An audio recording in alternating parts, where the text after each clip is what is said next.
기도 올리시겠습니다. 생명의 주님 감사합니다. 우리에게 찾아오셔서 우리를 회복하시고 영원한 주의 영광의 나라의 백성으로 우리를 삼사 우리를 회복하시고 만드시고 지으시고 주님의 그 나라 안에 서게 하실 주님에 대한 소망으로 주를 바라봅니다. 오늘 드리는 예배 가운데 함께 하시고 특별히 이 시간 찾아오셔서 말씀의 진리용으로 함께하여 주셔서 장래일에 주님의 계획하신 비밀을 알고 또 저에게 결단하는 귀한 시간으로 축복하여 주시옵소서. 예수님의 이름으로 감사하며 기도하옵나이다. 아멘. 오늘은 하나님의 인간 역사의 장래일을 알리심과 결국 영원한 하나님 나라를 이루시고 뜨인들로 오셔서 결국 심판으로서 이 땅을 멸하시고 영원한 하나님 나라를 세우실 것에 관한 말씀을 살펴보길 원합니다. 느부갓네살 왕은 그 모든 가치관이 소유와 축적과 지배와 독점과 각축과 승리의 중심의 세계관을 가지고 그것에 고착돼서 제국을 이루었습니다. 결국 그의 힘은 폭력과 정복이었습니다. 그것을 통해서 세상을 먹잇감으로 삼고 세상을 정복했습니다. 아수르를 이기고 이집트를 이겼습니다. 그리고 세계를 정복한 그는 평안과 안정을 소망하면서 제국의 장래의 희망, 제국의 영원할 것을 기대하고 있었습니다. 그런 것을 기대하면서 깊이 잠든 어느 날 하나님께서 그에게 꿈으로 계시하시고 알려주신 것은 무섭고 두려운 꿈이었습니다. 상하궁의 비단 침대에 권력의 미각에 도취되어서 평화롭던 그의 마음이 식은감과 두려움과 공포로 인해서 그는 벌떡 일어났습니다. 그리고 그 꿈을 잃어버렸습니다. 사람들을 다 모아놓고 전문가들을 다 모아놓고 그 꿈을 알리고 해석하라고 그렇게 요청하고 있지만 어느 인간도 어느 사람도 어느 지혜자도 그 꿈을 해석할 자가 없었습니다. 왜냐하면 그 꿈은 하나님께서 장래일을 위해서 계시로 알려주신 꿈이었고 그 꿈을 걷어가신 하나님은 결국 인간의 방법에 의해서 해석되어지지 않고 하나님이 주시는 하나님의 방법으로 제국의 미래와 앞으로 인류 문명의 장래의 마지막이 어떨 것인가를 계시하셨기 때문입니다. 인간의 종교, 예술, 철학, 어떤 시대적 과학, 점성학 어떤 것으로도 해석할 수 없는 것이 하나님의 비밀입니다. 이 하나님의 비밀을 바로 하나님의 사람이 주셔서 하나님의 사람이 암흑의 가장 깊은 곳에서 빛으로 등장하여 하나님의 말씀의 계시를 해석할 수 있었습니다. 다니엘은 그가 하나님을 의존했고 죽음의 위기 앞에서 하나님 앞에 하나님의 도우실 것을 기대했고 그 친구들과 함께 기도를 부탁하고 하나님께 기도하는 중에 그 밤에 느부갓네살 왕은 두려움과 공포 속에 지냈던 그 암흑의 밤에 다니엘에게는 환상의 빛이 주님의 영광의 빛이 계시의 빛이 임했습니다. 이것이 세상 제국을 세상을 점령한 인간과 하나님 앞에 선 사람의 차이인 것입니다. 세상 사람들은 세상에 점령해서 자기의 뜻과 자기의 의와 자기의 자랑을 가지고 영원히 살 것처럼 꿈꾸지만 그의 삶의 미래는 암흑입니다. 그러나 믿음의 사람은 죽음의 위기 속에서 있지만은 그러나 하나님이 그에게 생명의 빛을 알려주시고 구원의 빛을 알려주시고 진정한 계시의 빛으로서 주님께서 함께 하시는 놀라운 역사를 경험하게 됩니다.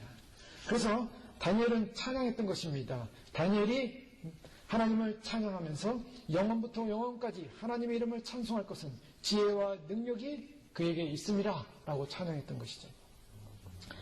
은밀한 것을 깨닫게 하실 분은 바로 하나님이십니다. 하나님은 인류 역사의 마지막을 계시하시고 그 계시를 통해서 하나님이 역사의 주관자라는 것을 드러내신 것입니다.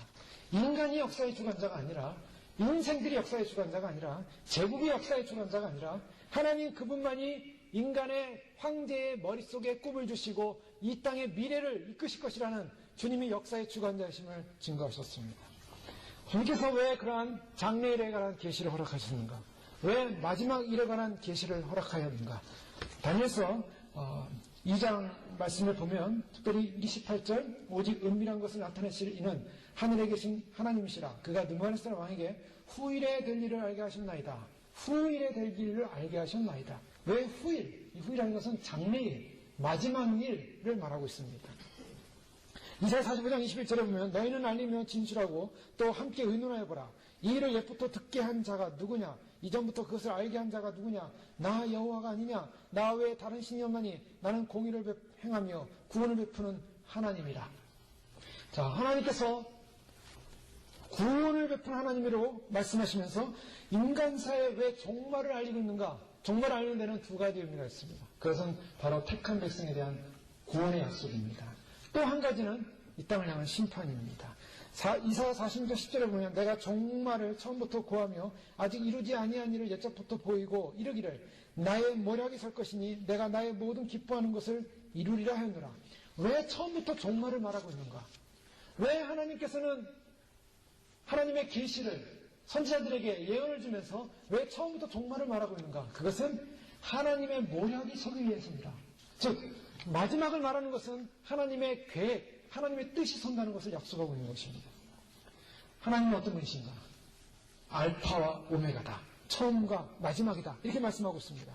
주님께서 알파 되신 하나님이 오메가 되신 하나님으로서 오메가를 알리시는 이유가 뭔가? 마지막을 알리시는 이유가 뭔가? 주님의 뜻이 완전히 서기야 합니다. 바로 그것입니다. 지금은 우리는 어떤 시대에 와 있습니까? 지금은 오메가 시대에 와 있습니다. 알파 시대가 아니라 지금은 오메가 시대입니다. 주님께서 역사를 정리하실 시대에 와 있습니다. 이 역사의 시대가 정리되는 이 시점에서 하나님께서는 역사의 시대가 정리된다는 것은 이제 심판의 시간이 가까운다는 것입니다. 그 요한계시록에 보면 심판의 복음이 영원한 복음이라고 천사가 외치고 있습니다. 무슨 복음이 영원한 복음인가? 심판의 복음입니다. 왜요? 심판을 통해서 하나님의 영원한 나라가 설 것이기 때문입니다. 느부갓네살 왕이 꾼 꿈은 바로 그 심판이 올 것이라는 장래일에 관한 꿈이었습니다. 그래서 느부갓네살 왕은 그것이 두려웠던 것입니다. 지금은 어떤 시대입니까? 지금은 하나님의 심판의 대접의 진노의 잔이 차서 이제는 뚝뚝 떨어지면서 뚝뚝 지구 곳곳에 떨어지는 곳에 이상한 기상이변과 재난들이 나오고 있습니다. 그러나 그런 기상이변과 재난, 이상이 나타나는 재난의 소식들은 단지 재난의 시작일 뿐입니다.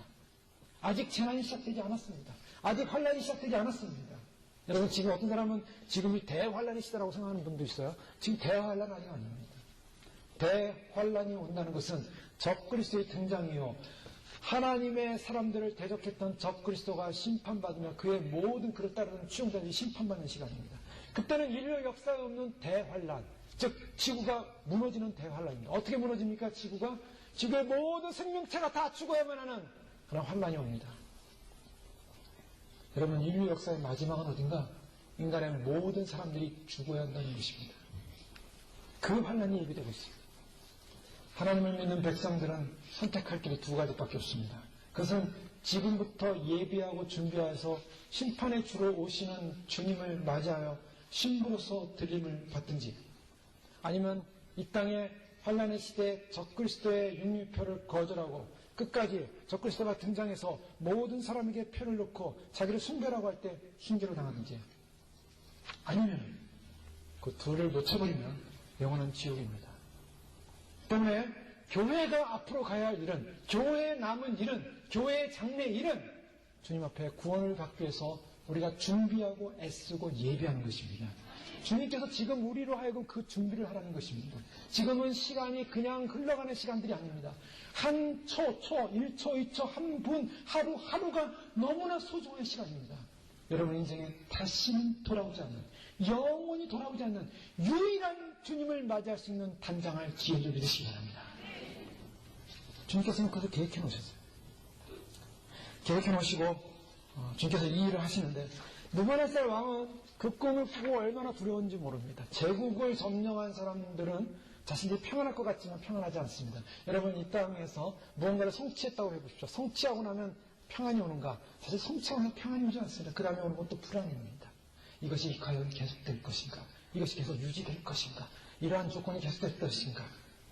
중국의 명나라부터 청나라까지 황제들이 머물렀던 궁이 있지 않습니까? 자금성으로 알려져 있죠. 이 자금성의 특징은 바로 건물들만 있고 돌들만 있지 나무가 한 그루 없다는 것입니다. 한번 사진을 인터넷으로 한번 보십시오. 나무가 없더라고요, 진짜. 왜 나무가 없는가? 그것은 황제들이 혹시 나무 뒤에 숨어서 자기를 죽일까봐 모든 나무를 다 없애버린 것입니다. 나무가 없어요. 왜요? 중국의 제국의 황제라 할지라도 자기 목숨이 두려운 것입니다. 두렵습니다. 폭력과 무력으로 승리와 평화를 이뤘다 할지라도 결국 인간은 어떤 인간인가? 인간은 결국 누가복음 12장에 나오는 곡간을 쌓아놓은 부자와 같은 사람입니다. 이제 좀 편안해보자. 이제 좀 안전해보자. 이 세상에서 좀 살아보자라고 곡간에다 쌓아두고 평안히 쉬자 마시고 즐기자 했는데 하나님께서 내가 내 영혼을 오늘 밤에 데려가면 도로 찾으니 그러면 내 예비한 곳을 네 것이 되겠냐. 인간은 바로 거기에 있어요. 인간의 시도는 바로 거기 있습니다. 누구 안에 쌓여있는 이 바벨론 제국도 바로 그런 실존이었습니다. 그럼 이제 제국을 이루었고 이제 안정을 이루었으니 이제 영원해 볼까? 아닙니다. 오늘 밤에 내가 내 영혼을 데려가겠다. 바로 그 꿈을 이룬 것입니다. 너의 제국은 멸망할 것이다. 너는 끝날 것이다. 물론 바벨론이라는 제국은 멸망합니다. 그러나 바벨론 제국이 멸망하기 전에 하나님의 도구로 쓰임받았습니다. 심판의 도구였습니다. 이 세상이라는 나라가 왜 존재하고 있는가? 왜 세상 헤게모니가 존재하고 있는가? 왜 바벨론이 존재하고 있는가? 왜 이 세상이 지금 존재하고 있습니까? 이 세상은요, 우리가 살고 이 세상 안에서 헤게모니 속에 살고 있지만 그러나 이 세상이 하는 일은, 결국 하는 일은 이 세상은 믿는 자들을 배신하는 일을 하는 것입니다. 이 세상이 믿는 자들을 배신한다는 것은 바로 이 세상이라는 존재 자체가 믿는 성도들을 심판하게 한 하나님의 도구라는 것입니다. 세상 물질문명이 발달하고 최첨단의 과학이 오고 그래서 인간이 잘 먹고 잘 사는 것 같죠? 그래서 인간이 편하게 누리죠. 세상에서 우리가 최고가 되자, 세상을 더 물질문명을 발달시키자, 이 땅에 파라다이스가 오게 하자라고 인간들은 생각을 하고 살았죠. 원자력 발전소, 그것은 꼭 있어야 된다. 그런데 그 원자력 발전소가 돌아온 게 뭡니까? 이제 전쟁이 나고 자연재해가 나고 지금 일본의 후쿠시마에 있는 원자력 발전소가 지금 어떻게 될지 모릅니다. 우리는 거기 계속 일본이 속이고 있는데 원자력 발전소 하나만 문제가 일어나도 그것을 그걸 잠재울 수 있는 방법이 없어요. 체르노빌에 일어났던 원자력 사고 아직까지도 폐허입니다. 그것이 회복되려면 앞으로 100년, 200년이 더 가야 회복된다고 합니다. 여러분, 발전소 하나만 터져도요, 인류 문명은 흔들리게 돼 있어요. 인간에게 이기를 줬던 이 세상 제국은 결국 부메랑이 돼서 인간을 치는 사건이 일어납니다. 그런데 그 과학물질 문명이 결국 인간의 몸에 칩을 넣는 사건이 일어나고 인간의 몸에 인간을 조정하는 적그리스도의 지배에 대한 도구로 사용되어지고 바로 그것이 인간의 물질 문명의 과학이 바로 오늘 날 믿음을 지키고 마지막까지 신앙생활하는 믿는 자들에게 시험의 테스트로 다가온다는 것입니다. 믿음을 지킬 것인가? 끝까지 지킬 것인가? 아닌가? 이 세상이라는 제국이 우리에게 편안한 안락과 영원한 파라다이스를 줄 것이라고 절대로 상상하지 마십시오. 다니엘서를 통해서 느부갓네살의 꿈은 어떤 꿈이었습니까? 왕이 한 큰 신상을 보셨나이다. 그 신상이 왕의 앞에 섰는데 크고 광채가 특심하며 그 모양이 심히 두려우니 그 우상의 머리는 정금이요 가슴과 팔들은 은이요 배와 넓적다리는 노시요 그 종아리는 철이요 그 발은 얼마는 철이요 얼마는 진흙이었나이다. 또 왕이 보신 저 사람의 손으로 하지 아니하고 뜨인 돌이 신상의 철과 진흙에 발을 쳐서 부서뜨리매 때에 철과 진흙과 녹과 은과 금이 다 부서져 여름 타작마당에 겨같이 되어 바람에 불려간 것이 없었고 우상을 친 돌은 태산을 이루어 온 세계에 가득하였었나이다. 자, 우상이 무너졌습니다. 뜨인 돌이 왔습니다. 그 우상은요, 머리는 금이었습니다. 팔과 가슴은 은이었습니다. 배와 넓적다리는 노시였습니다. 종아리는 철이었습니다. 발은 10발가락인데 그 10발가락은 철과 진흙이 혼합되어 있는 것이었습니다. 참 이상하고 괴상한 것이었습니다. 그러나 그것은 굉장히 컸습니다. 빛이 나고 있었습니다. 그러나 그렇게 빛이 나고 굉장한 그런 우상이 어디서 날라온 돌인지 모르겠지만 뜨인 돌이 와서 그 발가락을 치매 그 우상이 완전히 산상조각 나서 여름 타작마당에 겨같이 날아가 버렸습니다. 사라져 버렸습니다. 예수님께서 오셔서 세상 나라, 인간 제국의 역사를 치니 인간 제국은 어떻게 했습니까? 산산이 부서져서 사라지더라는 겁니다. 갯처럼 사라집니다. 그리고 그 친 돌은 태산을 이루게 됩니다. 자, 이 신상의 모습을 보면 이 신상은 특이점이 있습니다. 그것은 뭐냐면 재질이 각자가 다르다는 것입니다. 파트별로.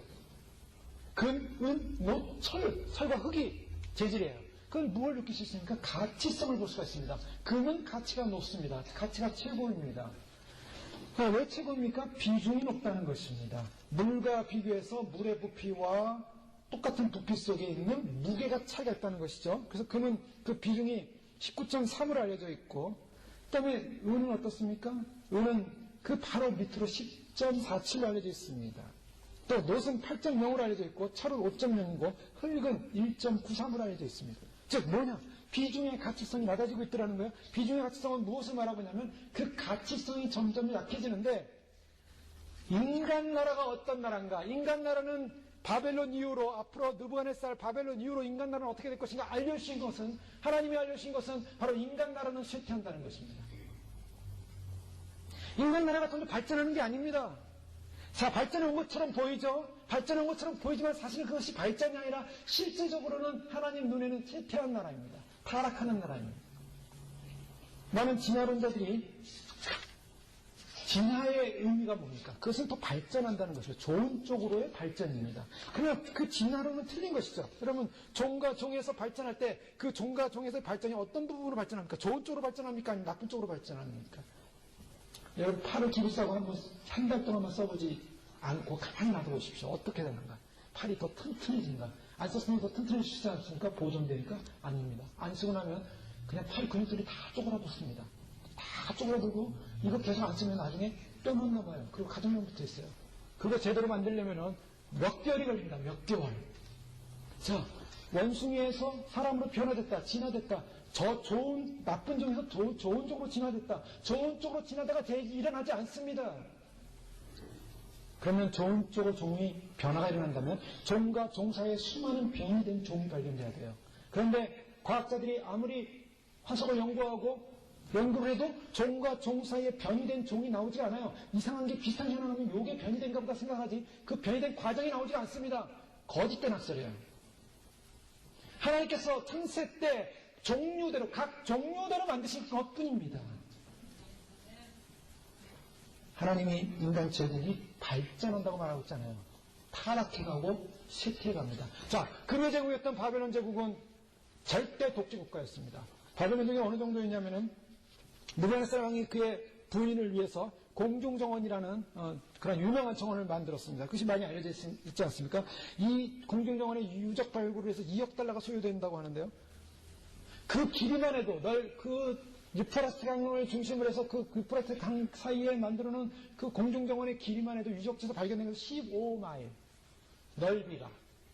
그리고 높이가 올라가는데요. 그 높이가 올라가는 데서는 60에서 70피트 되는 그 기둥들이 250개 정도가 발견됐는데 그 70피트가 되는 250개의 기둥들이 받치면서 1단, 2단, 3단으로 올라가면서 계속 올라가는데 약 350피트, 아파트 30층 높이의 거대한 정을 만들어서 층층마다 수로를 올려가지고 거기다가 나무를 심은 겁니다. 자기 왕비를 위해서 느부갓네살을 만든 정원이에요. 인류 역사 가운데 가장 파워 있는 정원, 절대 독재 국가. 그 다음에 나타난 은의 나라는 메데아 파사 페르시아로 알려진 돈이 많은 나라였습니다. 이 나라는 절대 군사국가. 그 다음에 나타난 나라는 헬라 나라로 알렉산더 왕이 전 세계를 제패하는 그런 헬라 제국을 이루어졌는데 그 헬라 제국은 절대 군주국가. 그 다음에 로마가 나타납니다. 로마가 나타나는 철의 나라로 알려지는 부수고 깨고 무너뜨리는 로마 제국이 나타나고 있는데 그 로마 제국을 상징하는 것은 바로 절대 군주도 아니고 절대 군사도 아니고 절대 독재도 아니고 군주 중에 힘 없는 약간의 힘 있는 군주 플러스 원로원 제도예요. 그래서 원로원에 의해서 황제가 조정을 당하는 세상이 됐습니다. 근데 그것까지도 강력했어요. 그 다음에 열박가닥 시대는 어떤 시대입니까? 열박가닥 시대는 철과 진흙이 혼합이 됐는데 화합되지 않는 혼합이에요. 지금 연합을 말하고 있어요. 이것은 이 로마의 사상과 로마의 문화와 로마에 가지고 있는 그런 세계관이 그대로 전이된 마지막 때 나타날 세상을 말하고 있습니다. 요한계시록에서는 바로 이것을 열 발가락이 나타나는 이 열과 함께 열불, 거기서 적불소가 나타나는 것을 말하고 있고, 많은 사람들이 앞으로 일어날 세상은 바로 하나로 연합된 세상인데, 하나로 연합된 세상은 혼합되어 있는 세상인데, 그것이 열 가운데, 열이라는 수는 상징적인 수입니다. 이것은 세상의 수를 말해요.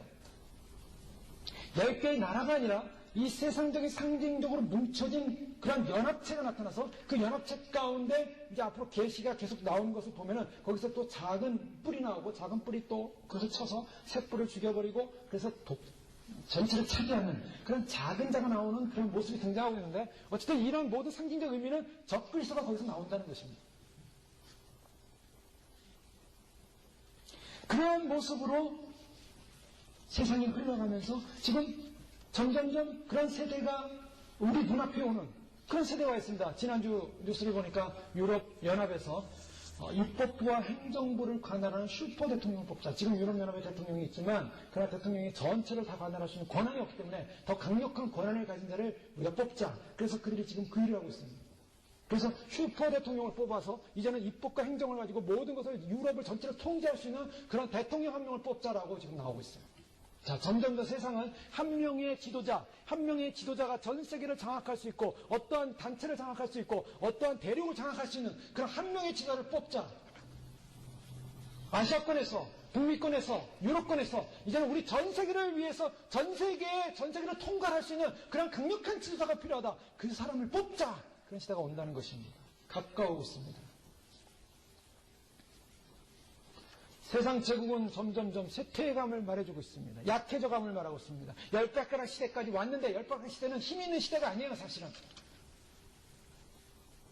자, 무엇을 말합니까? 이것은 정치와 경제 문화에서, 제국 문화에서의 쇠퇴만이 아니라 이것은 인간성 문화에서도 분명한 쇠퇴를 말하고 있습니다. 더 발전이 안 돼요. 인간성 자체가, 인간의 죄성 자체가 더 악해지고 있습니다.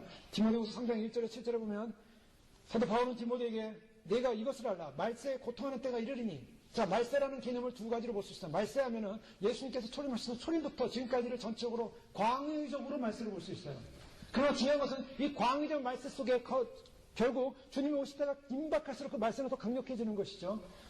그 말세에 고통하는 때가 이르니 사람들은 자기를 사랑하며 돈을 사랑하며 장의하며 교만하며 회방하며 부모를 거역하며 감사치 아니하며 거룩하지 아니하며 무정하며 원통함을 풀지 아니하며 참소하며 절제하지 아니하며 사나우며 선한 것을 좋아하지 아니하며 배반하며 팔며 조급하며 자고하며 쾌락 사랑하기를 하나님 사랑하는 것보다 더하며 경건의 모양은 있으나 경건의 능력은 부인하는 자니 이 같은 자들에게서 내가 돌아서라.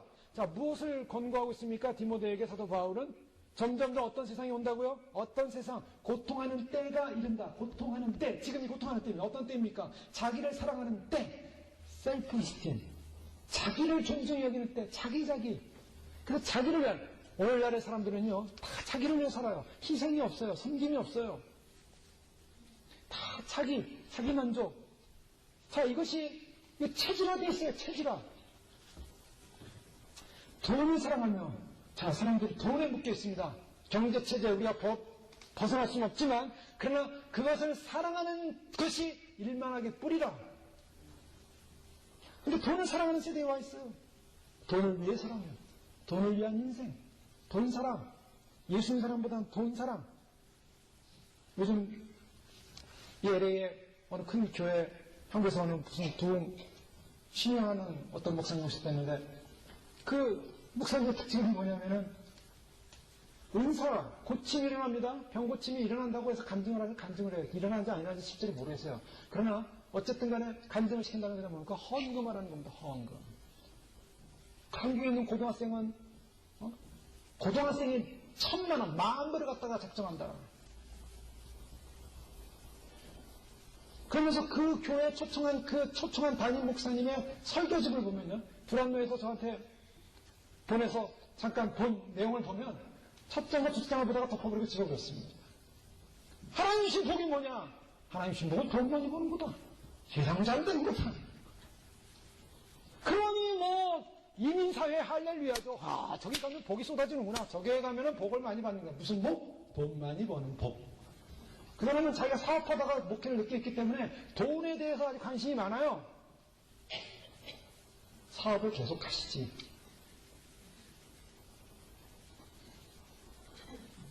돈 사랑 교회 안에 들어와 있어요. 짜증나며 교만하며 회방하며 부모를 거역하며 감사치 아니하며 거룩하지 아니하며 무정하며 원통함을 풀지 아니하며 참소하며 절제하지 아니하며 배반하고 자고하고 쾌락조하고 항상 배우나 진리의 지식에 이룰 수 없느니라. 심지어는요, 디모데후서 4장 4절에 보면 사도 바울은 계속 말합니다. 때가 이르리니, 어떤 때가 이르래? 종말의 때 어떤 사건이 일어나냐면 사람이 바른 교훈을 받지 않으면 귀가 가려워서 자기의 사욕을 쫓을 스승을 많이 두고 자기 사욕은 러스트로 나오거든요. 이 러스트는 뭐냐? 자기의 그런 정욕이에요. 자기의 정욕을 위해서, 자기의 욕망을 위해서, 자기를 만족시키기 위해서, 자기를 채우기 위해서, 자기 귀를 만족시키고, 자기를 만족시키기 위해서 돈 많이 준다, 복 준다, 세상에서 편안해질 것이다, 높은 자리에 올 것이다. 그런 걸 쫓아서 스스로 스승을 많이 둔다는 거예요. 그런 데 가서 앉아가지고 은혜를 받을 생각을 하지 마십시오. 결국 그런 사람들은 뭐냐? 그 길을 진리에서 돌이켜 허탄한 이야기를 쫓느니라. 진리에서 돌이킨다는 것입니다. 진리가 사라진 시대. 주님이 오신다는 게 진리인 줄 믿으시기 바랍니다. 주님 오심을 믿는 백성들은요, 이리저리 기웃거리지 마세요. 주님 오심만 소망하며 신부로서 내가 어떻게 당장하고 준비할 것에만 관심 가지시기 바랍니다. 주님은 정절한 사람, 정절을 지키는 사람을 신부로 데려가요. 잡탕문화, 주님 오심을 준비하면서 이것저것 하는 거 주님 기뻐하지 않습니다.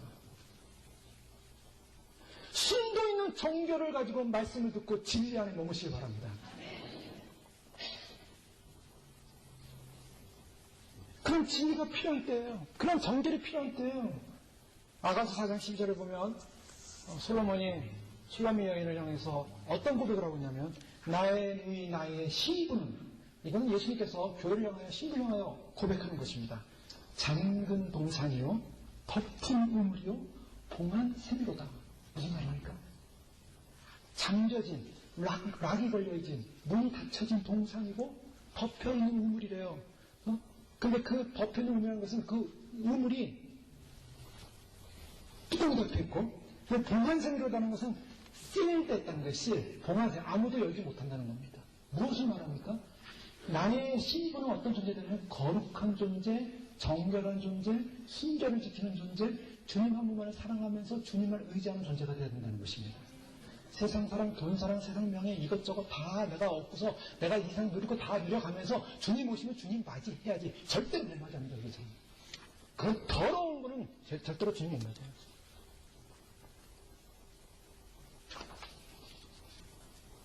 주님은 우리에게 순결을 원하십니다. 정결을, 뭐가 정결입니까? 주님을 사랑하는 믿음, 그 신학, 주님 모심을 예배하는 사람들. 지금 인류 역사의 마지막이 어떻게 됩니까? 제국이 잘 될 것이다. 세상이 잘 될 것이다. 세상은 너무나 파라다이스가 될 것이다. 아닙니다. 세상은 다 썩습니다. 세상은 다 무너집니다. 다 산산조각납니다. 주님은 뭘 말씀하세요? 진리가 뭐냐는 거예요. 진리가 다시 오시는 뜨인들, 다시 오시는 예수 그리스도, 바로 그분의 나라만이 태산을 이룬다고 했어요. 그분의 나라만이 영원하다는 것입니다. 영원한 나라를 이룬다는 것입니다. 여러분 분명히 하십시오. 믿음을 가져도 마지막 때 믿음은 주의 오심을 믿고 주 앞에 서기 위해서 준비하는 믿음이시길 주 이름으로 축원합니다. 반드시 그 믿음으로 서야 돼요. 그 믿음을 빠져버리면 세속화됩니다. 타락합니다. 자, 마가복음 12장에 보면은 어느 한 포도원 주인이 포도원을 만들고 농부들에게 세를 줍니다. 그리고 소출을 받으려고 종을 보내는데 저희가 종을 잡아 심히 때리고 거저 보내거늘 다시 다른 종을 보내니 그의 머리에 상처를 내고 능욕하거늘 또 다른 종을 보내니 저희가 그를 죽이고 또 그의 많은 종들도 혹은 때리고 혹은 죽인지라 오히려 한 사람이 있으니 곧 그의 사랑하는 아들이라 최후로 이를 보내며 가로되 내 아들은 공경하려 하였더니 저 농부들이 서로 말하되 이는 상속자니 자 죽이자. 그러면 그 유업이 우리 것이 되리라 하고 이에 잡아 죽여 포도원 밖에 내던졌느니라. 예수님께서 마가복음 12장과 누가복음 20장에 동일하게 같은 비유를 말씀하고 있습니다. 마태복음도 같이 말씀하고 있는데요. 이 비유의 핵심은 예수님께서 포도원을 두르고 농부들에게 경작을 시킨 다음에 소출을 얻게 해서 종들을 보내는데 종들을 이 농부들이 죽이더라는 거예요.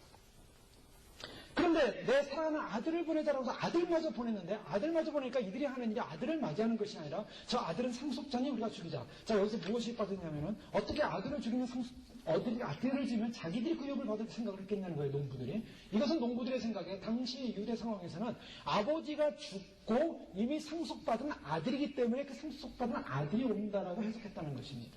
그러니까 아버지가 죽은 줄로 생각하고 있었어요. 그래서 그 아들만을 죽이면 자기들이 이 포도원의 주인이 될 것이다. 자기들이 장악할 것이다 생각하는 것입니다. 근데 그것이 틀렸던 거예요. 예수 그리스도가 이 땅에 오셨을 때 예수 그리스도를 죽이면은 사단은 자기들이 이 사람을 다 장악할 것이라고 착각을 했던 것이죠. 그러나 거기에 성부 하나님이 계셨습니다. 성부 하나님이 성령 하나님을 통해서 예수님을 다시 부활시키셨어요. 그걸 몰랐어요. 사단은 어리석게도. 유대인들이 그 사단의 속임에 속아가지고 예수님을 십자가에 못 박았고 결국 그 포도원은 어떻게 됐냐면 다른 사람에게 주어진 바 되었고 그 농부들을 진멸하는 사건이 일어납니다. 그래서 예루살렘이 회파되고 성전이 무너지고 그리고 예루살렘은 지금까지도 하나님의 성전이 세워지지 못하고 있는 거예요. 이방인의 때로 넘어가서 이방 교회 그리스도의 복음이 하나님의 복음이 전파됐습니다. 그런 사실 말씀이 10절에 너희가 성경의 건축자들의 버린 돌이 모퉁이의 머릿돌이 되었나니 이 말씀을 하셨어요. 성경에서 10편, 118편, 22편에 나오는 성경에서 너희들이 버린 돌, 건축자의 버린 돌이 성전의 모퉁이의 머릿돌이 됐다라고 말씀하시는데 그것을 인용하셨습니다. 예수님입니다. 버림받은 돌이 머릿돌이 됐다. 이게 굉장히 중요한 거예요. 자, 이제 앞으로 뜨인돌이 오는데 이 뜨인돌은 어떤 돌이냐면 사람들이 버린 돌이었습니다. 2000년 전에 유대인들이 버린 돌이었습니다. 2000년 전에 유대인들이 버린 돌은 이제 다시 이 세상 제국을 심판하기 위해서 이 땅에 다시 오시는 돌로 사람의 손에 만들어지지 않는 돌로 다시 오시는데 그분이 바로 교회의 머릿돌이 되신다고 말씀하고 있는 거예요. 그런데요, 시편 118편에 보면 25절에 보면 여호와여 구하옵나니 이제 구원하소서. 여호와여 이제 우리가 구하옵나니 이제 형통케 하소서. 여호와의 이름으로 오는 자가 복이 있으며 라고 고백하며 선포하는 부분을 보게 됩니다. 자, 이것은 무엇입니까? 이것은 바로 예수님께서 예루살렘 성에 들어갈 때 백성들이 종려가지를 흔들면서 호산나 다윗의 이름으로 다윗의 자손으로 오며 우리를 구원하소서. 호산나는 지금 우리를 구원하소서. 자, 모퉁이의 머릿돌, 똑같은 118편에 나오는 모퉁이의 머릿돌이 오는데 그 모퉁이의 머릿돌은 어떤 분인가? 호산나 우리를 구원하소서. 베드로전서 2장 4절에 하면 사람에게는 버림바가 되었으나 하나님께는 택하심을 입은 보배로운 산을 오신 예수에게 나와 너희도 산돌같이 신령한 집으로 세워지고 그러므로 믿는 너에게는 보배냐 믿지 아니하는 자에게는 건축자들의 버린 그 돌이 모퉁이의 머릿돌이 되었다. 믿지 않는 자들에게는 버려진 돌이었지만 그러나 그 돌은 버려진 돌로 끝나는 것이 아니라 심판주의 돌로 다시 오신다는 겁니다. 바로 이 뜨인 돌, 다시 오시는 이 돌은 어떤 돌이냐면 손으로 다듬지 않은 돌입니다. 뜨인 돌이라고 하는 것은 뭐냐면 그 떠서 오는 돌이 아니라 말씀인 것처럼 그냥 사람의 손에서 만들어지고 다듬어지지 않은 돌을 말해요. 그냥 원석 그 자체로 돌이 오는다는 것입니다. 원석 그 자체, 인간에서 다듬어지고 만들어지고 금으로, 은으로, 그리고 노스로, 철로 만들어진 인간의 형상, 인간이 만들어놓은 아름답고 광천하고 큰 형상, 인간이 만들어놓은 탑, 우상, 인간의 우상 제국이 하나님의 원석에 의해서 무너진다는 것입니다. 인간이 아무리 아름답게 만들었어도요, 인간이 아름답게 자기를 우상화시켜놨어도요, 그 형상은 뭐냐면 신상이었는데 사람의 모양상이었는데 이 신상은 우상을 말하고 있어요. 인간 제국의 결론은 뭔가? 인간 제국이 만들어낸 것은 인간 우상밖에 없습니다. 독재자들이 만들어낸 건 뭡니까? 인간 우상화입니다. 북한을 보십시오. 북한이 하는 일은 뭐냐면 우상화밖에 하는 일이 없어요. 저들은 큰 동상을 만들고 죽은 자의 동상을 만들어놓고 거기 가서 눈물을 흘리며 울게끔 합니다. 북한에 가시는 분들도 있죠. 가끔 목회자들도 가고 이북에 출신 분들은 미국에 사는 분들이 가끔 초청받아 가기도 하지 않습니까? 그런데 북한에 가면은 김일성 동상 앞에 가서 절을 해야 한다는 거예요. 거기서부터 시작이에요. 자, 절을 안 하는 분도 있겠죠. 그런 분들은 어떻게 생활하는지 모르는데 어떤 불이익이 있을 거예요 아마. 누구든지 그 동상 앞에 절하기만. 인간이 만들어놓은 제국은 뭡니까? 인간이 만들어놓은 제국은 인간 우상화예요. 자기 영화. 자기를 영화롭게 하는 것. 근데 하나님께서, 주님께서 이 땅에 오실 때는 인간의 영화된, 인간의 높아진 것, 인간의 우상을 만든 것, 인간으로서 자기를 높여놓은 그 우상을 무너뜨린다는 것입니다. 자, 바벨론은 왜 망하는가? 바벨론이 망하는 이유는 예레미야의 그의 교만 때문이라고 말하고 있습니다. 그가 교만하여서 하나님 앞에 범죄하여서 바벨론이 무너지고 망할 것이다. 이사야 5장 이하에 보면 가옥에 가옥을 연하여 전투에 전투를 더하여 빈틈이 없도록 하고 이 땅 가운데 홀로 거하려 하는 그들은 화 있을진저. 만군의 여호와께서 내 길을 말씀하시되 정령이 허다한 가옥이 황폐하리니 크고 아름다울지라도 구할 자가 없을 것이며 라고 말하고 있습니다. 인간들이 만들어낸 자기 우상화, 그 우상화로 인해서 결국 인간 나라는 무너질 것이고,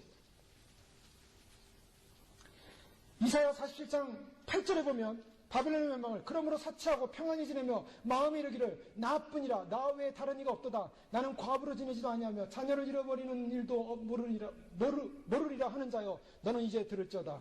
한날에 호련히 자녀를 잃으며 과부가 되는 이 두 일이 내게 임할 것이라. 내가 무수한 사술과 많은 진언을 베풀지라도 이 일이 온전히 내게 임하리라. 내가 내 악을 의지하고 스스로 이르기를 나를 보는 자가 없다 하나니 내 지혜와 내 지식이 너를 유혹하였음이라. 내 마음이 이르기를 나뿐이라 나 외에 다른 이가 없다. 바로 그런 자들에게 11절 재앙이 내게 임하리라. 자, 파멸의 호련이 내게 임하리라. 바벨론은 왜 망하는가? 바벨론이 망하는 이유는 교만이었어요. 하나님께 쓰임받았던 도구들이었지만, 세상 도구들 하나님께 쓰임받지만 그들이 쓰임받고 나서 스스로 높아진 그 교만으로 인해서 하나님이 심판하신다는 것입니다. 적그리스도 나타나 세상을 점령하고 자기가 장악하고 자기가 성도의 권세를 이기고 전 세계로 장악한 것 같지만 성도의 권세가 끊어지고 순교자들의 수가 다 차고 나면 하나님께서 사정없이 적그리스도, 용, 마귀, 사단 다 잡아 집어넣습니다. 요한계시록 14장에 보면 바벨론이 어떻게 멸망하는가 그 잘 나와 있습니다. 근데 음녀 바벨론을 나오고 있는데요. 이 음녀 바벨론은 스스로 사치한 바벨론입니다. 세상의 왕들을 미혹해서 왕들로 하여금 음행을 행하게끔 했습니다. 그 음행이라는 것은 세상에 취하게 만드는 것입니다. 여러분, 우리가 이 세상을 살아갈 때 이 세상 보는 관점은 세상 속에 있지만 세상에 속한 존재가 아니라는 분명한 식으로 해야 됩니다. 내가 공부를 하던, 내가 비즈니스를 하던, 내가 무엇을 하던 최선을 다하지만 우리는 그 헤게모니 속에 있지만 지혜를 가지고 살지만 우리가 거기에 속한 존재가 아니라는 인식을 해야만이 우리가 미혹되지 않습니다. 미혹되면 어떻게 됩니까? 그 여자는 자주빛과 붉은 빛 옷을 입고 금과 보석과 진주로 꾸미고 손에 금잔을 가졌는데 가증한 물건과 그의 음행의 더러운 것들이 가득하더니 그의 이마에 이름이 기록되었으니 비밀이라 큰 바벨론이라 땅의 음료들과 가증한 것들의 엄이라 하였더라. 또 내가 보면 이 여자가 성도들의 피와 예수의 증인들의 피에 취한지라. 내가 그 여자를 보고 놀랍게 여기고 크게 놀랍게 여기니 세상이 주는 것은 뭐냐면 성도들의 피를 가지고 취하는 것입니다. 그것이 세상입니다. 여러분, 이 세상을 예수님이 왜 사랑하지 말라고 하는지 아십니까? 왜 이 세상을 사랑하면 하나님의 사랑이 거기에 머물지 않고 하나님과 원수된다는 것을 아십니까? 이 세상은 바벨론 헤게모니이기 때문입니다. 결국 이 바벨론 헤게모니는 세상에 충성해 보십시오. 세상에 충성을 다해 보십시오. 그 세상이 무엇을 줄 것인가? 세상이 여러분을 배신하고 세상 속에서 우리는 아무것도 갖지 못하고 멸망할 것입니다. 성도들은 절대로 세상 속에 들어가 있지만 세상 속에 속한 존재가 아니에요. 세상과는 상관없이 세상 속에서 도도히 주의 진리의 빛을 외치고 빛의 영광을 드러내고 다시 오시는 예수 그리스도의 심판을 외쳐야만 줄 믿습니다. 이 음녀들이 이렇게 행함으로 말미암아 굉장히 강한 권세를 받은 것 같은데 나중에 짐승이 나타납니다. 짐승이 나타나서 12절에 보면 내가 보던 열불은 열왕이니 아직 나라를 얻지 못하였으나 다만 짐승과 더불어 임금처럼 한동안 권세를 받으리라. 그들이 한 뜻을 가지고 자기의 능력과 권세를 짐승에게 주어서 어린 양과 싸우는데요. 16절에 보면 요한계시록 17장 16절 내가 본 바 이 열불과 짐승은 음녀를 미워하여 망하게 하고 벌거벗게 하고 그의 살을 먹고 불로 아주 살리다. 놀라운 재미있는 장면은요. 이 음녀와 짐승들이 하나가 돼서 성도들을 괴롭혔습니다. 성도들을 핍박했습니다. 이것이 세상이었습니다. 그런데 그 세상에 어떤 일이 일어나냐면 18장 바벨론의 멸망이 일어나기 전에 열불과 짐승은 음녀를 미워하여 망하겠다. 죽인다는 것입니다. 음녀를 죽인다고 말하고 있어요. 그리고 벌거벗게 하고 그의 살을 먹고 불로 아주 살리라. 무슨 말입니까? 자기 자멸적 파괴를 말하고 있습니다. 악은요 어떻게 됩니까? 하나님께서 악은 도구로 사용하실 때 결국 마지막에 가서는 자기 스스로 자멸하고 파괴하고 만들어놨다는 거예요. 악의 연합이라는 것이 오래가지 않는다는 것입니다. 자, 그러면 뜨인돌이 와서 이 세상 제국을 파할 때 어떤 역사가 일어납니까? 요한계시록 11장 15절에 보면 일곱째 천사가 나팔을 불며 하늘에 큰 음성들이 나서 이르되 세상 나라가 우리 주와 그의 나라가 되고 그가 세세토록 왕노릇하리로다. 세상 나라가 무너지고 우리 주와 그리스도의 나라가 된다고 말씀하고 있어요. 세상의 자기 영화는 무너집니다. 세상은요, 오늘날도 우리에게 요청하신 것은 세상에게 절하라, 굴복하라. 이미 우리가 나눴지만은 세상이 굉장히 커 보입니다. 세상이 강해 보입니다. 신앙적인 갈등이 일어날 때가 있습니다. 내가 하나님을 선택할까, 세상을 선택할까? 그때 왜 갈등이 일어납니까? 세상이 커 보이기 때문입니다. 하나님보다는 세상이 커 보여요. 그때 신앙은 무너지는 거예요. 세상이 커 보이는 그 순간에 신앙이 무너져요. 여러분, 세상을 크게 보지 마십시오. 예수님께서 그의 공생의 사역을 시작할 때 마태복음 4장에 마귀가 와서 시험하는 가운데 걔 마지막 시험이 뭐였습니까? 마귀가 또 그를 데리고 지극히 높은 산으로 가서 천하만국과 그 영광을 보여 가되 만일 내게 엎드리면 경배하면 이 모든 것을 내게 주리라. 사람이 어떻게 이렇겠습니까? 힘들게 십자가 지지 말고 고난에게 가지 말고 내게 한 번만 절해라. 그러면 내가 가서 천하만국과 영광을 다 주겠다. 자, 세상이 커 보입니까? 세상이 커 보이기 때문에 세상에 한 번만 절해주면 신앙을 약간 양심 팔아버리고 주님 오시는 거 믿는데 아이 뭐 그런 거 잠깐 덮어두고 내가 세상에 한번 잠깐 타협해 봐야지. 한번 절만 하면 되겠지. 여러분, 육류표가 들어오도 마찬가지입니다. 아유 몸이 아파 죽겠고 살기 힘들고 이미 우리는 이것 없이는 살 수 없는 세상이 돌아오는데 여기 한번 잠깐만 절해주면 되겠지. 너무나 세상이 커 보입니다. 세상이 커 보이죠. 너무나 강해 보이죠. 주님은 안 계신 것 같이 보입니다. 주님은 약해 보입니다. 그러나 아닙니다. 세상이 크다고 보지 마십시오. 왜요? 다니엘서를 보십시오. 세상 나라 어떻게 됩니까? 무너질 것이기 때문입니다. 세상 나라는 무너집니다. 어떤 나라만 섭니까? 예수 그리스도의 나라, 뜨인돌이 와서 세우는 나라, 주님께서 오셔서 세우는 그 나라만이 영영할 것을 말씀하고 있습니다. 그렇기 때문에 우리가 세상을 보면서 세상이 너무 크기 때문에 거기서 기죽지 마시고 거기서 갈등하지 마시고 신앙의 영적 절개를 지키면서 믿음으로 담대히 나아가십시오. 신앙의 영적 절개를 믿음으로 나아갈 때 인자 같은 이가 와서 우리를 구원하실 것이고 우리를 주님과 같은 형상으로 변화시킬 것이고 바로 그 믿음으로 나아가게 될 것입니다. 그런데요, 이 또인은 역사적으로 오지만 앞으로 올 역사적인 주님의 재림이지만 이 뜨인돌은 오늘도 우리에게 찾아오는 것을 우리는 또한 인정하셔야 합니다. 그 뜨인돌이 찾아올 때 우리에게 요청하시는 것이 있습니다. 뭐냐면 우리가 쌓은 우리 자아의 모든 우상을 부서뜨려야 합니다. 예수 그리스도가 우리 안에 들어올 때, 예수 그리스도를 모시고 살 때, 예수 그리스도 나의 왕, 나의 주로 모시고 살 때, 예수 그리스도 그분이 뜨인돌로 오실 때 예수 그리스도에서 다 부서지십시오. 다 무너져야만 합니다. 교만과 오만과 자기 우상과 자기 기만과 자기 자랑과 세상 명예와 세상 높은 것으로 금으로 은으로 치장해놓은 나의 우상을 다 무너뜨려야만 합니다. 근데 그 뜨인돌은 어떤 돌이냐면 섬김과 돌봄과 사랑과 격려와 희생과 낮아짐의 자기 부인의 영성을 찾아오는 돌입니다. 빌립보서 2장 6절에서 11절에 그는 근본 하나님의 본체시나 하나님과 동등됨을 취할 것으로 여기지 아니하시고 오히려 자기를 비워 종의 형체를 가져 사람들과 같이 되었고 사람의 모양으로 나타나셨음에 자기를 낮추시고 죽기까지 복종하셨으니 곧 십자가에 죽으시니라. 이러므로 하나님이 그를 지극히 높여 모든 이름 위에 뛰어난 이름을 주사 하늘에 있는 자들과 땅에 있는 자들과 땅 아래 있는 자들로 모든 무릎을 예수 이름에 꿇게 하시고 모든 입으로 예수 그리스도를 주라 하시나며 하나님 아버지께 영광을 돌리게 하셨느니라. 여러분, 우리가 주님과 함께 영원한 나라 뜨인돌이 와서 이룰 태산같이 하나님의 영원한 영광스러움 패하지 않는 영원한 나라 안에 들어가기 위해서는 그는 본체가 하나님과 동등된 그런 분이셨지만 그것을 취할 것을 여기지 않았습니다. 그리고 스스로 비어 종형체로 사람같이 낮아지고 낮춰주시고 죽기까지 복종하시고 십자가를 치는 자기 비움의 영성, 자기 희생의 영성, 예수 그리스도가 내 안에 들어와서 내가 부서져야만이 내가 주님과 함께 나를 비우고 나를 낮추고. 예수님 마가복음 10장에 열 제자가 듣고 야고보와 요한에게 분이 여기거늘 예수께서 불러다가 이랬을 때 우리가 주님 나라 가면 우리가 한 자리 좀 주십시오 하고 야고보 요한이 요청하지 않았습니까? 그때 주님께서 제자들을 불러서 이방인의 소위 집권자들이 저희를 임으로 주관하고 그 개인들이 저희에게 권세를 부린 줄 너희가 알거니와 너희 중에는 그렇지 아니하니 너희 중에 누구든지 크고자 하는 자는 너희를 섬기는 자가 되고 너희 중에 누구든지 으뜸이 되고자 하는 자는 모든 사람의 종이 되어야 하리라.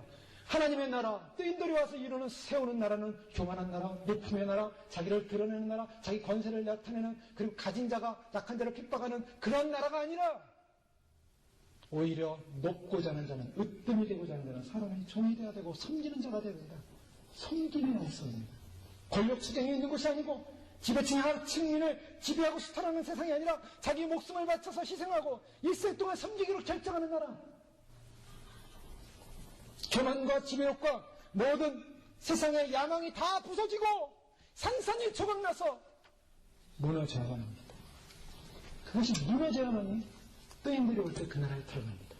에베소서 2장에 보면 바로 주님이 이렇게 말씀하십니다. 2장 20절에 너희는 사도들과 선지자들의 터 위에 세우심을 입은 자라 그리스도 예수께서 친히 모퉁이 돌이 되셨느니라. 그의 안에서 건물마다 서로 연결하여 주 안에서 성전이 되어가고 너희도 성령 안에서 하나님이 거하실 처소가 되게 하여 그리스도 예수 안에서 함께 지어져 가느니라. 이 에베소 2장에 나오는 이 말씀은 교회론을 우리가 알고 있는데 이 교회론의 말씀 속에는 사도들과 선지자들의 터, 즉 사도들과 선지자들이 전한 그리스도의 복음의 터 위에 교회가 세워지는데 그리스도 예수께서 친히 모퉁이 돌이 되셨다. 모퉁이 돌. 예수님이 왜 돌로 표현되고 있는가? 그는 바로 뜨인 돌로 오시는데 왜 돌로 오시는가? 무기인가 돌이? 아니요. 돌은 뭐냐? 이 돌의 개념은 성전의 한 파트의 기중에 가장 중요한 머릿돌의 개념으로 오신다는 것입니다. 성전의 머릿돌이라는 것은 뭐냐? 이 성전은 무엇인가? 예수 그리스도를 통해서 한 몸을 이루는 하나님 나라의 교회를 상징하고 있는데 이 교회의 한 몸이 돼서 들어가기 위해서는 반드시 자기에게 맞는 조각된 돌로 만들어져 있어야 한다는 것입니다. 솔로몬이 성전을 지을 때, 열왕기상에 보면 성전 지을 때 성전터에 가서 예루살렘에 가서 거기서 도끼를 가지고, 또 정을 가지고 돌을 깎지 않았다고 성경 말하고 있어요. 이미 채석장에서 돌을 만들어서 정확한 돌을 만들어가지고 옮겨와서 그대로 아무런 돌소리, 아무런 망치소리, 아무런 무슨 어떤 소리도 정소리도 들리지 않고 조용히 다 맞춰서 성전을 지은 것입니다. 무엇이 말씀하냐면 바로 주님이 오시는 그날에 모퉁이 돌이 된 예수 그리스도와 함께 성전을 건물마다 서로 연결하여 주어서 성전이 되어가야 되는데 이 성전이 하나님 나라입니다. 하나님 나라는 것은 그냥 우리가 보는 하나님 나라 그냥 개념 사람이 쭉 있는 것이 아니라 바로 영적 개념에서 그리스도와의 몸과 하나 된 신부로서 하나 되어진 그리고 하나님과 하나 되어진 연합체의 나라 그 성전의 모퉁이에 머릿돌이 예수 그리스도고 예수님을 통해서 다 연결해서 하나로 연결되어 있어야 되는데 하나님 나라는 질서예요. 여러분 물질의 안정을 위하면 철저한 질서가 있어요. 플러스 마이너스 음영과 양면이 철저한 질서를 이루어야 돼요. 거기서 하나만 떨어져 나가도 음영 하나만 떨어져 나가도 그 무질서에 들어갑니다. 이 우주성에 있는 태양계에 있는 별들이 서로 당기면서 서로가 자기 위치에서 적당한 질서를 가지고 있어야 돼요. 그렇다면 무너져요. 이제 하늘이 무너질 시대가 별이 무너질 시대가 오는데 그 무너지는 시대는 주님께서 심판하실 때 별들을 무너뜨리고 새로운 새 우주를 피실 때는 그렇게 하실 것입니다. 철저해요. 여러분 보십시오. 북한이 아무리 미사일 쏴올라가도 올라가다 터지지 않습니까? 우리나라 미사일 쏴올려도 오늘 인공위성 쏴올려도 올라가다 떨어지지 않습니까? 그 궤도 위에 하나 올려놓는데도 철저한 과학, 수학 하나의 소수점 하나라도 정확히 맞아야 올라간다고요. 거기를.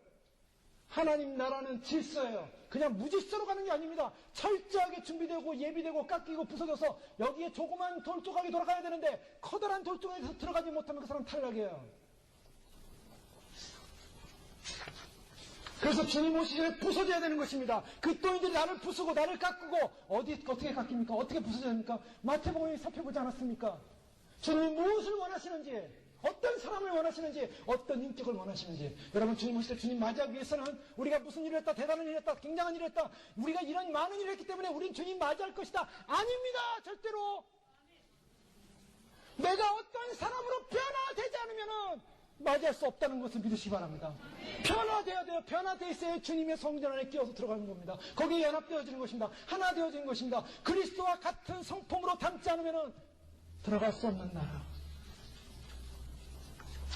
예수님 믿는 것이 쉽지만 주님과 함께 영원한 천국 안에 들어가는 자리는 쉽지 않습니다. 천년왕국이 지난 시간 말씀드렸죠. 천년왕국이 끝나고 마지막에도 다시 한번 테스트합니다. 왜요? 백보자식과 끝나고 새하늘 새 땅 시작 때문에 이제는 없습니다. 더 이상 테스트가 없어요. 이 지상 나라에서 메시아 왕국이 1000년 동안 이루어진 다음에 영원한 새하늘과 새 땅, 새 우주가 시작되기 전에 주님 백보자 심판하기 전에 마지막까지 가르치는 거예요. 주님 오심까지 여러분을 주님 곁으로 지체할 것입니다. 기재할 것입니다. 떨어져 나가지 마십시오. 그 뜨인들에 의해서 박살이 나가지고 가랄처럼 타닥마닥이 개처럼 떨어져 나가면 안 됩니다. 부서져서 다듬어지십시오. 미리 다듬어져야 주님 오시는 역사적인 뜨인들이 오시는 심판의 날 그와 함께 성전의 모퉁이에 한 조각이 되어 한 몸이 되어 한 양합체가 되어 한 신부가 되어 주님의 신부로 서게 될 줄 믿습니다. 반드시 실패는 안 되고 반드시 놓쳐서는 안 됩니다. 끝까지 가야 됩니다. 여러분 이미 시작했습니다. 주님 모습을 믿고 그날을 소망하고 뜨인들을 날을 믿고 소망하며 시작했습니다. 그렇다면 더 깎으십시오. 더 다듬으십시오. 닦다가 다듬다가 만들다가 만집 흉한 집일 뿐입니다. 예수님께서 무화과나무를 열매를 구했는데 열매가 없었습니다. 예수님께서 하신 말씀이 뭡니까? 무화과나무에서 잎은 무성했어요. 근데 열매를 따먹을 때 열매가 없더라는 거예요. 그 열매가 없기 때문에 예수님 하신 방법이 뭔지 아셨어요? 예수님이 저주했다는 거예요. 무화과나무가 그 자리에서 말라버렸어요. 잎은 무성합니다. 주님 오심을 알고 준비하고 잎은 무성해서 주님을 사랑한다고 고백하고 있지만 열매가 없으면 주님이 열매를 따려고 오신 그날에 저주할 수 있다는 거예요. 탈락입니다. 인간의 신상, 다니엘이 본 그 신상은 무섭고 두려웠습니다. 그런데 놀라운 것은 자기의 제국을 영원하지 못하더라는 것입니다. 그것이 인간의 실존입니다. 인간 제국의 실존입니다. 뜨인돌은 지금 오고 있습니다. 주님 오셔서 우리를 다듬으시고 먼저 역사적으로 오는 그 뜨인돌은 이 세상 제국을 멸하시고 이 세상을 심판하시고 주님의 영원한 나라를 이루실 것입니다. 그날에 하나님 나라에 대한 전적인 항복과 투항을 통해서 내 삶이 완전히 주 앞에 무너지고 부서지고 깎여짐으로 말미암아 주님의 성품으로 순종하는 거룩한 의의 백성이 되어 정결의 백성이 되어 그날의 신부로 서는 저 여러분 되시길 주 이름으로 축원합니다. 기도하겠습니다. 이제는 그래도 끝까지 가기를 원합니다. 결코 포기하지 않고 미리 다듬어지고 끼워지고 부서져서 주님 오시는 날 성전에 한 조각이 되어 주님과 함께 한 몸이 되어 영광의 신부로 설 수 있도록 축복하여 주옵소서. 우리 주여 함께 나오기도 하겠습니다. 주여 주여 주여. 아버지 하나님 믿습니다. 아버지 하나님 우리의 삶 가운데 우리 인생 가운데 찾아오시는 주님 역사의 주인으로 참으로 다니엘에게 느부갓네살 왕이 꾼 그 꿈이 결코 참으로 영원한 바벨론의 제국이 아니라 인간 제국, 결국 무너질 수밖에 없는 제국이요 10발가락의 시대가 오면은 결국에는 뜨인돌이 온다는 사실을 우리가 알려주시니 감사합니다. 이제 그 시대가 왔고 주님이 오고 계시오니 아버지 하나님 우리가 미리 예비되고 준비되어서 그 나라의 거룩한 의의 백성, 그 나라의 거룩한 신부되어 주 앞에 설 수 있는 거룩한 교회 될 수 있도록 축복하여 주시옵소서. 아버지 하나님 주님의 교회의 몸된 이론으로 다듬어지게 하시고 아버지 하나님 주님 나라에 설 수 있는 귀한 믿음으로 다듬어지게 하여 주시고 우리의 인격과 성품이 다듬어지게 하시고 쇠퇴하고 무너지고 타락해가는 세상 속에 우리의 믿음을 놓치지 않게 하시고 끝까지 믿음을 지켜 주님을 맞이할 수 있는 주님을 의지할 수 있는 주님을 신뢰할 수 있는 믿음으로 설 수 있도록 축복하여 주시옵소서. 주님 안에 믿음 안에 말씀 안에 진리 안에 생명 안에 설 때 아버지의 영광 나라 임하게 하시고 주의 나라 임하게 하시고 아버지 하나님 주님의 영원한 나라 임할 수 있도록 하나님 축복하여 주시옵소서. 주님 감사합니다. 아버지 하나님 참으로 신부로서 예비시켜 주시고 준비시켜 주신 것 감사합니다. 아버지 하나님 교회를 통하여 마지막 복음을 듣게 하신 것 감사합니다. 그 복음을 통하여 아버지 끝까지 준비되어지는 믿음의 의의 백성 되어지게 축복하여 주시옵소서. 다시 오시는 주님 우리의 신랑이요 우리의 사랑하는 주님으로 오시는 주님을 맞이하게 하여 오늘도 오시는 주님 앞에 우리가 부서지고 다듬어지고 깨어지고 준비되어서 역사적으로 오시는 그날 신부되어 주의 성전에 들어갈 수 있도록 주님과 한 몸 될 수 있도록 저희를 축복해 주시고 주님 우리에게 이 복음 알려주셨사오니 알려주신 이 복음을 듣고 나아가는 모든 교회와 우리 성도님들 모두가 끝까지 포기하지 않고 반드시 승리할 수 있도록 축복하여 주시옵소서. 예수 그리스도 이름으로 감사하며 기도 올려옵나이다. 아멘.